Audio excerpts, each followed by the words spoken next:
Well, that didn't last long. So today we are here to discuss the news of Tom Brady coming out of retirement. That retirement literally did not last long at all. But before we get into the video, please consider liking and subscribing, and let's not waste any time. Let's just jump right into the video. Now, obviously, this Sunday, we really weren't thinking about the NFL. Me personally, I wasn't. March Madness, the bracket was coming out. They were wrapping up the conference tournaments and everything else with basketball, and I was kind of sitting around enjoying my Sunday watching college basketball and enjoying the reveal of the bracket that was going on today, and I was thoroughly enjoying it. And then I'm just sitting there on my phone. Honestly, I was just on my phone for like an hour reading reactions to the NCAA bracket. And then all of a sudden, because I have notifications on for certain reporters, I don't know who retweeted it first, but all I see is Tom Brady posting the fact that he is coming out of retirement. Now, the post reads, Tom Brady announced this himself, no other reporters, so we didn't have an issue with Adam Schefter getting a hold of the news story first or any other reporters. So Tom Brady actually broke the news himself, and he said, these past 2 months, I've realized my place is on the field and not in the stands. That time will come, but it's not now. I love my teammates, and I love my supportive family. They make it all possible. I'm coming back for my 23rd season in Tampa.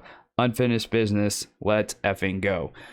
I don't really know. This is actually, I'm kind of fascinated by this. As a guy that honestly my entire life, I kind of hated Tom Brady more for his success, not for who he was as a person and not because of his on-field play. He kind of got really annoying because of the success that he constantly had on the football field. But I'm not going to lie, these past 2 years of him being in Tampa, and then he's become a master at Twitter and social media. He's just become, ever since he left New England, like his personality is truly shown. And he really is coming off of one of the most enjoyable and likable guys in the NFL. And we thought we lost that. We thought he retired. That retirement didn't last but 2 months. That was the shortest retirement in the entire NFL. And it's kind of crazy because you had Bruce Arians this entire offseason being like, Bruce Arians literally could not move off of Tom Brady. He was like that spouse in a relationship that literally could not move off the fact that they were gone. And now he got his way and Tom Brady is back. So now he gets to enjoy Tom Brady for at least another season, which I think in a way helps the Tampa Bay Buccaneers. Like, obviously the Buccaneers are now again a Super Bowl contender. Whoever bet on the Buccaneers to win the Super Bowl after Tom Brady retired and they didn't have a quarterback might become a very rich person, because their odds dramatically changed once Tom Brady retired. And now obviously Tampa Bay is one of the favorites in the NFL to win the Super Bowl, all because of Tom Brady's back. They have Chris Godwin, who's going to come back. They have Mike Evans. Heck, Gronk might decide to come back with Tom Brady coming back. And so, I mean, they have to replace a couple guys on the offensive line. They have a really good defense. So Tampa Bay is in a prime position to be Super Bowl contenders again. And that it's just funny. The retirement literally didn't last long. And it's funny that Tom Brady, of all days, on Selection Sunday for the NCAA bracket, decided to announce that he was coming out of retirement. The NFL is literally king. Any news story that comes out of the NFL will literally be in the news cycle over literally any other sport. And it's fantastic and it's fascinating.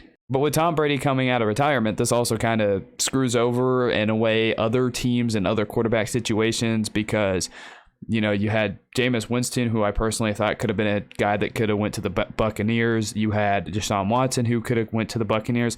Those guys obviously aren't happening. And for the NFC South, which I think was going to be a struggling division with Tom Brady retiring, now that he's back, their default NFC South champions there. So you can already chalk up a playoff spot in the NFC to the Tampa Bay Buccaneers. And then you look at the NFC as a whole with Tom Brady coming back. You have Aaron Rodgers, Matthew Stafford, and now Tom Brady. So the NFC is not a very loaded division at quarterback, and that usually is the stepping stone and the measuring stick for a team. And there's 3 quarterbacks in the NFC that are considered top NFL quarterbacks. And so it's pretty much a free walk into the playoffs. And I'm sure Tampa Bay is considered a top Super Bowl favorite. And I'm not even going to be worried about Tom Brady having even a little bit of rust, because this entire offseason, he seemed like himself, he was never really certain about the retirement. He announced the retirement, but then he kept saying, we don't know what the future holds. And then that's when I'm just sitting there like, we'll know when we know. At the time, I just stuck with the fact that, hey, he's retired and we'll just see how it goes. And he's obviously unretired. So we have that going for Tom Brady. And because of Tom Brady coming back, as I was mentioning, when it comes to the NFC quarterbacks, I don't think it's very loaded. I don't think there are that many teams in the NFC that are contenders right now. I mean, if the Cardinals, they can finally get over that hump, I guess because of how weak the NFC is as a whole, they might be a contender with Kyler Murray. You obviously have the defending Super Bowl champion Rams. The 49ers, I will never count out because they're always going to have a solid defense, and that Kyle Shanahan offense is going to be good, and we're just going to have to see what Trey Lance is if they decide to move off of Jimmy Garoppolo.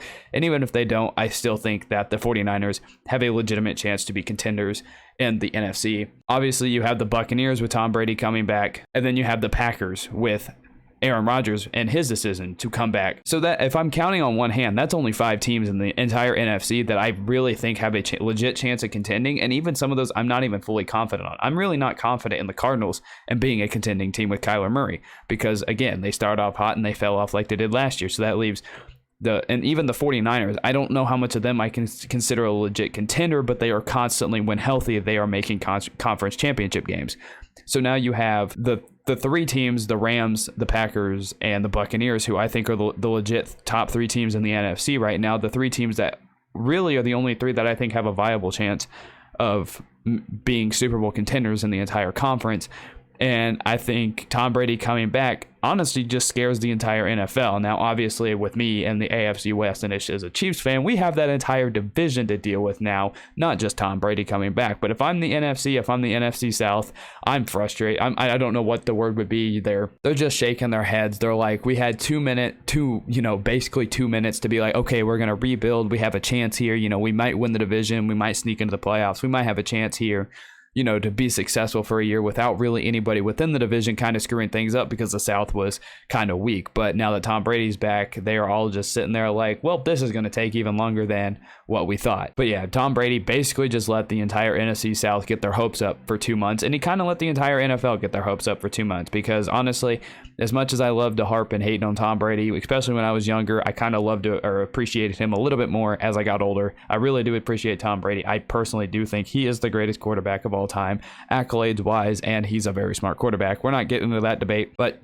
Tom Brady just kind of screwed over an entire conference, especially his division. So it's kind of hilarious. He literally just, Tom Brady coming back, even at his age, he'll be 46 years old.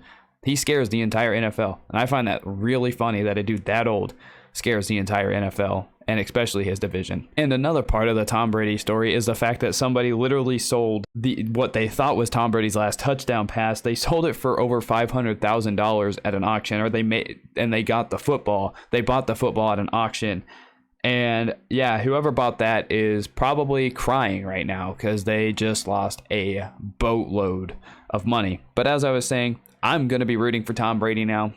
All my harsh feelings in the past, he's actually turned out to be one of the most likable guys in the entire NFL. I think the most things that people have on him is the fact that he wins a lot, which, I mean, if you're that successful at doing it, and that's literally the only reason why most people hate you, I can get behind the fact that he's a winner, and I kind of do appreciate Tom Brady more, and I will be rooting for him next season. But if he makes it get back to the Super Bowl against the Chiefs in a rematch, you're damn right I'm hoping for the downfall of Tom Brady, and we finally put that man in retirement. But anyways, that's Tom Brady coming back to the NFL. Not something that we honestly expected today anyways, but Tom Brady's back, and it looks like Tampa Bay is back to being a top contender in the NFC to make it to the Super Bowl.